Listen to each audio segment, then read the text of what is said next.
My name's Alex. I'm a recovered alcoholic. It all started for me around the age of 9, that is when I took my first drink, and as soon as I did, I wanted another one. From that age, I found that once I started drinking, I always wanted more. That's how it started, and that's how it ended. Over the years, as my drinking progressed, the consequences piled up and continued to just get worse. I found that no matter how much I wanted to stop, I couldn't. I tried many times to control it, and I couldn't do that either. When I was sober, I never felt okay with myself, the world or the people around me, including my family. I always felt different, out of place, like a round peg trying to fit into a square hole. However, after taking a couple of drinks, I started to feel okay. I felt relaxed and at ease. If you're like me, and you can only find that feeling in that one place, you will only keep going back to it, and I did that for about 10 years. I got to a point in my life where I couldn't imagine a life with or without alcohol. I tried many times to quit. I tried stopping and moderating my drinking, but nothing worked.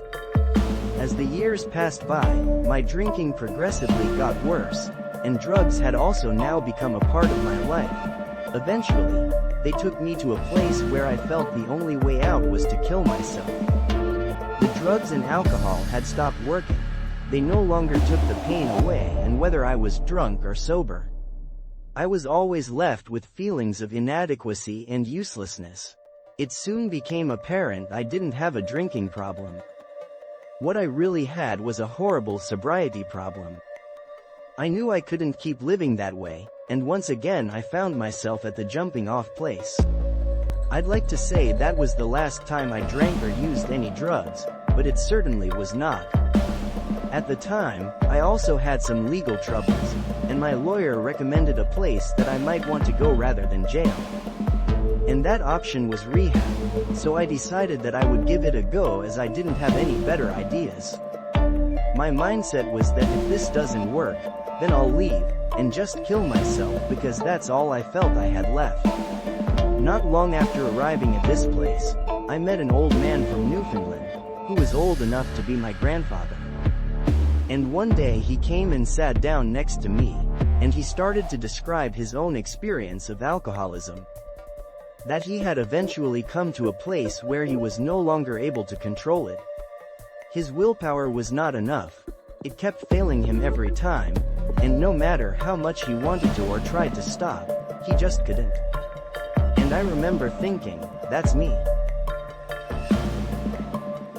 He explained that he had lost the power of choice, and for him, it was a crushing blow as he always considered himself strong-willed, and he said in that moment, although he felt hopelessly defeated, paradoxically, he felt a sense of peace. We continued to meet and talk, and he spoke to me in a language I understood. And nobody had ever done that. It was like he was telling me my own story. My whole life, people had tried to help me, and they tried to talk to me, and they tried to connect with me, but I always felt a disconnection. I would always feel a sense of separation and felt like no one truly understood.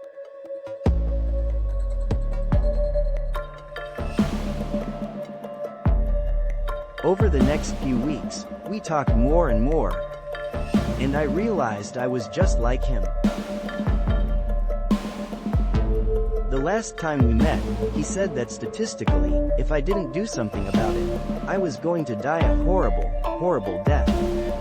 Before leaving for the last time, he looked me dead in the eye and said it doesn't have to be that way for you, and that there was a solution to my problem, if I wanted it, and that I would find it outlined in a book.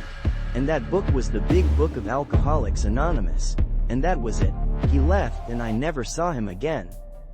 I eventually left the rehab and returned to Halifax, and at the time, there was a 12-step fellowship in my city called Cocaine Anonymous. So I started to go to some meetings, and what I found was that the people in CA seemed to be taking this recovery thing seriously. I went to meetings every day. I got lots of hugs and free coffee, and I was always told it was nice to see me. I remember those people, and there was something different about them. It was like they had a light shining in their eyes. They seemed to have something going on. I remember this one person. I mean, he was old enough to be my dad. But he was excited about life, and he was excited about what he was doing with his life, which was more than I had. And so, I would see this guy at meetings, and one day he showed up with this other person, and they invited me out for coffee. And he said that they had seen me around and that if I wanted what was on offer at CA and I was willing to go to any lengths to get it, then he would show me the way out from under, and if I was serious he promised I would never have to drink or use drugs ever again. At that time I didn't have any other plans, so we agreed to meet again at the coffee shop, and we sat down and he opened up this book. And it was the same book that the old man had talked to me about. We continued to meet, and together we began to walk shoulder to shoulder, one step at a time through the program of action found within that book. And at some point through that process, the desire and the obsession to use was removed. That was almost 10 years ago, and I haven't been even close to a relapse since, and that's nothing short of a miracle, because I was convinced that I was going to end up in a body bag before I ever stopped. It's just like that, but if you do this, then all areas of my life will begin to change. That's promised. If you don't put all the parts together exactly the way it says, or if you just talk about it, or think about it, you're never going to have it. Personally, today I don't go to meetings to stay sober. I go there to carry a message of hope and to share my experience with the new guy who shows up lost, broken and confused. There is a power available in this program which is way beyond our human conception. Everybody gets caught up in their own ideas. And everybody wants to talk about God and all this kind of stuff. But in my experience, this God that we talk about and think about is just something you experience. That's it. And the way I sincerely get to experience it is when the opportunity presents itself to sit down with the newcomer, and we open up this book. It was just like it was with me.